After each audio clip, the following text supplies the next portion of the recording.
Welcome back to Maths Magic Sonia. Maths Magic by Sonia. Today we are going to discuss the question number 16 of the AP series of NCERT exercise 5.2. अगर तुम्हें video पसंद आई then like subscribe my channel. Let's without wasting our time we are going to start this question. Question number 16.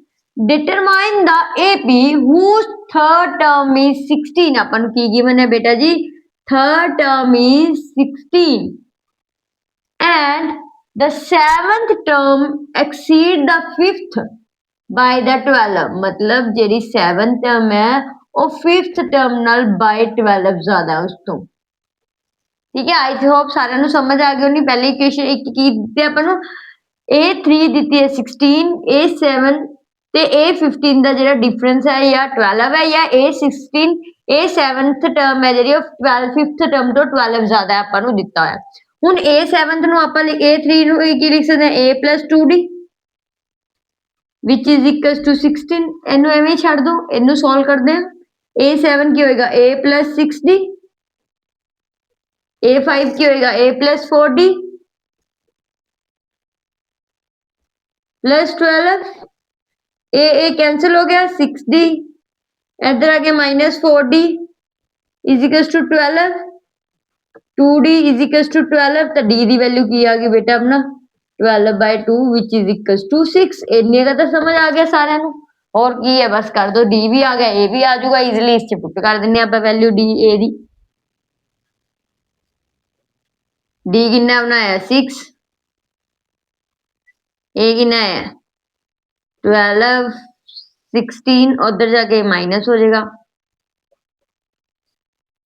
A the value आ गई बेटा जी 4 first term आ गई 4 difference कितने दा 6 6 दा therefore AP is 6 6 दा 4 ते 6 10 10 ते 6 16 16 ते 6 कर दो 22 एंड सो लाइक दिस अपने को AP आ गई। आई होप सारा नु समझ आ गया होना ठीक है। सिंपली क्वेश्चन सीगा इन्ना औखा नहीं 16 टर्म ਦਿੱਤੀ है ਤੇ ਦੋਵਾਂ ਦਾ ਦਿੱਤਾ ਤਾਂ ਆਪਾਂ ਨੇ AP फाइंड आउट कर ली। नेक्स्ट क्वेश्चन पॉज करके वीडियो ਤੁਸੀਂ ਨੋਟ ਡਾਊਨ ਕਰ ਸਕਦੇ ਹੋ।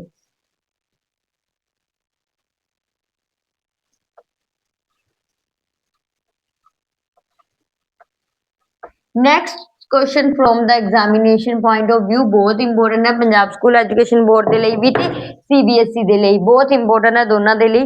Find the 20th term from the last term of AP अपन को AP गिवन है 3 है 8 है 13 है 253 है।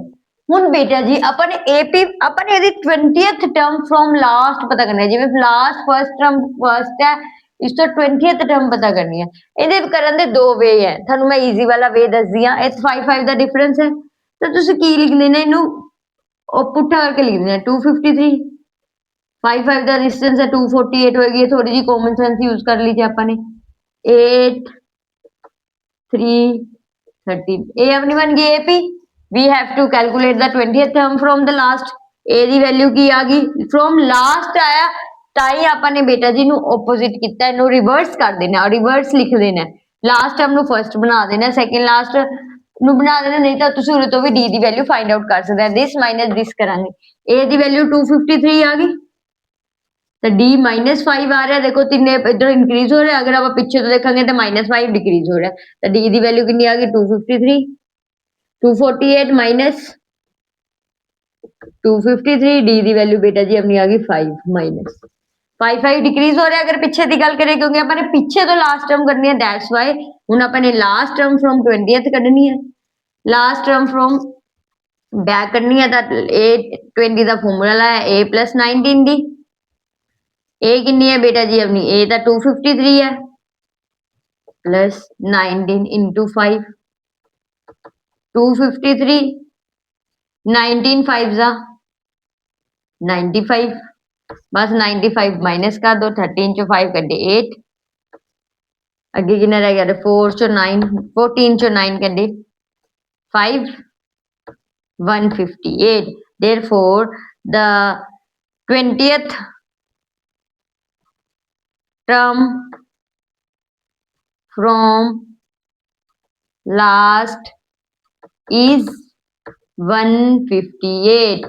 लास्ट वाली टर्म 20th की होगी 158 होगी बेटा जी। इवें दा क्वेश्चन आ सकता है, बहुत इजी है। बस तुसी की करना है, रिवर्स करके लिख देना है ते ए लास्ट टर्म नु फर्स्ट मान लेना है, डी पॉजिटिव है जेड़ा और नेगेटिव हो जाएगा क्योंकि हुन डिक्रीज हो रही है। अगर उन्हें डिक्रीज हो रही है इधरों इंक्रीज हो रही है तो तुसी फिर उल्टा कर देना है, ठीक है। अपने आप चेक कर लेना डी पॉजिटिव आना नेगेटिव आना, ठीक है। आई होप समझ आ गया होना, बहुत इजी है, नोट डाउन कर लो। Next question number 18।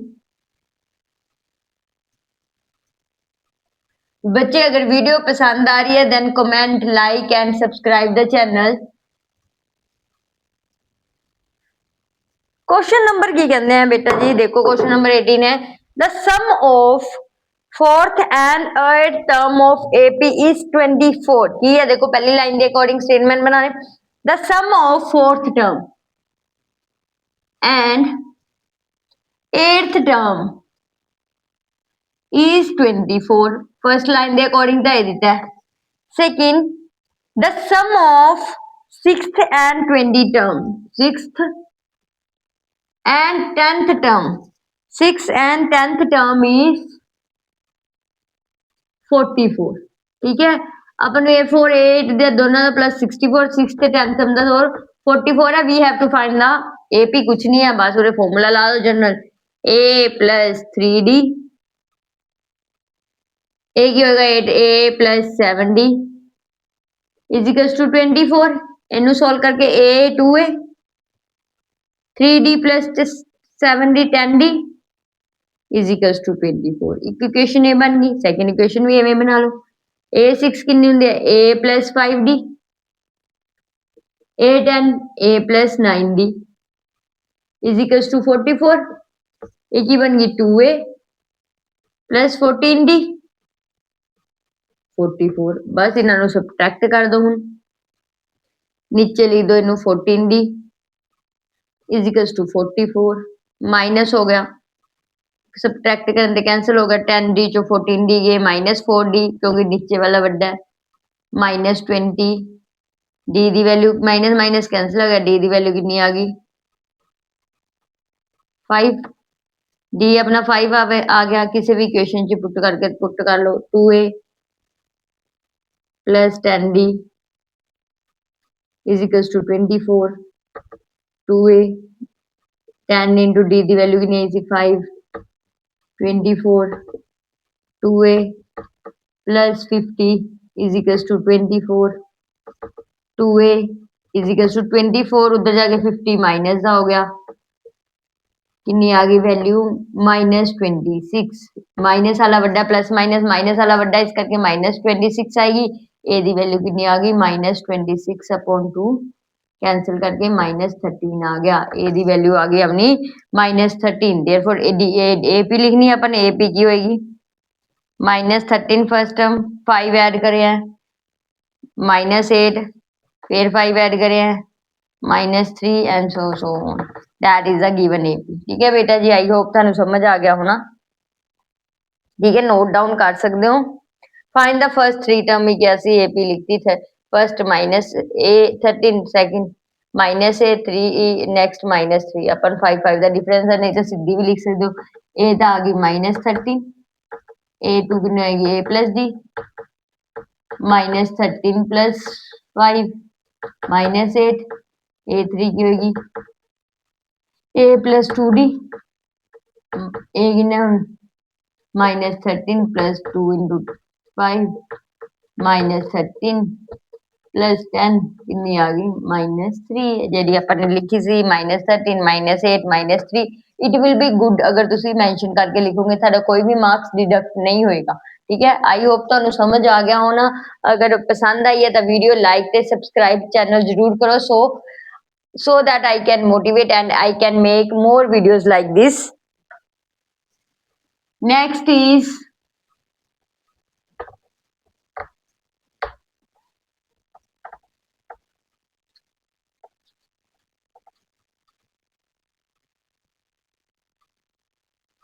Next question है बच्चा, देखो शुभा राव है, वर्क इन कुछ नहीं है 99 कुछ नहीं है, डिफिकल्ट क्वेश्चन नहीं है, इन्हें देख के डरिया ना करो, सब तो बड़ी गल Subba Rao started work in 1995 at an annual salary of 5000 rupees। ਉਹਦੀ annual salary ਦੇਖੋ 1995 ਦੇ ਵਿੱਚ annual salary ਦੇਖੋ ਬੇਟਾ ਜੀ ਕਿੰਨੀ ਹੈ। ਫਸਟ ਜਿਹੜੀ ਸੈਲਰੀ ਹੈ ਉਹਦੀ annual salary ਹੈ ਉਹ ਫਸਟ ਹੋਗੀ that is 5000 rupees ਹੈ which is in 1995 ਦੇ ਵਿੱਚ ਹੈ।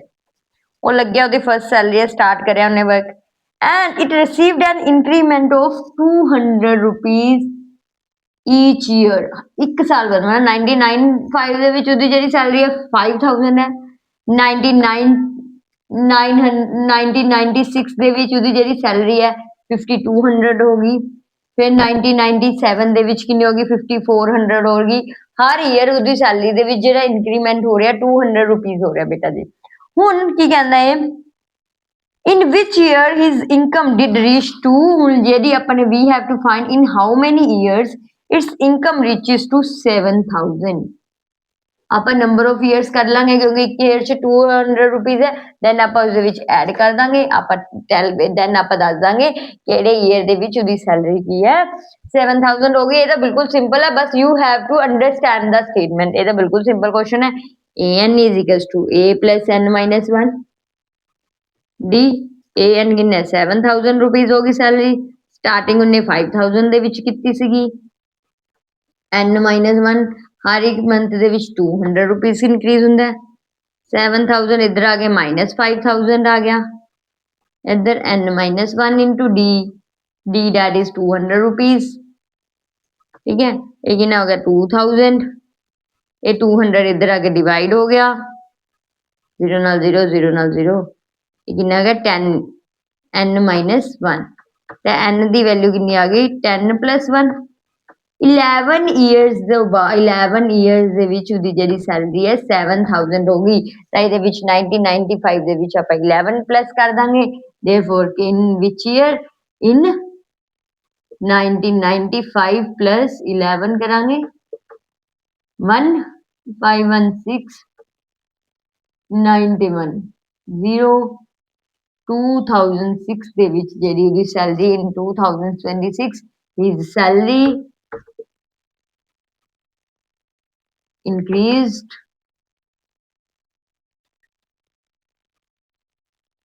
to 7000 rupees।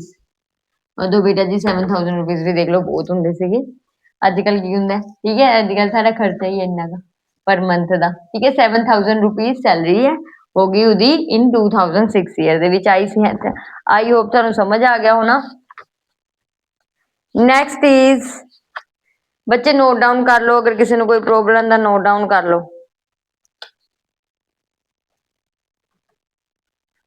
next is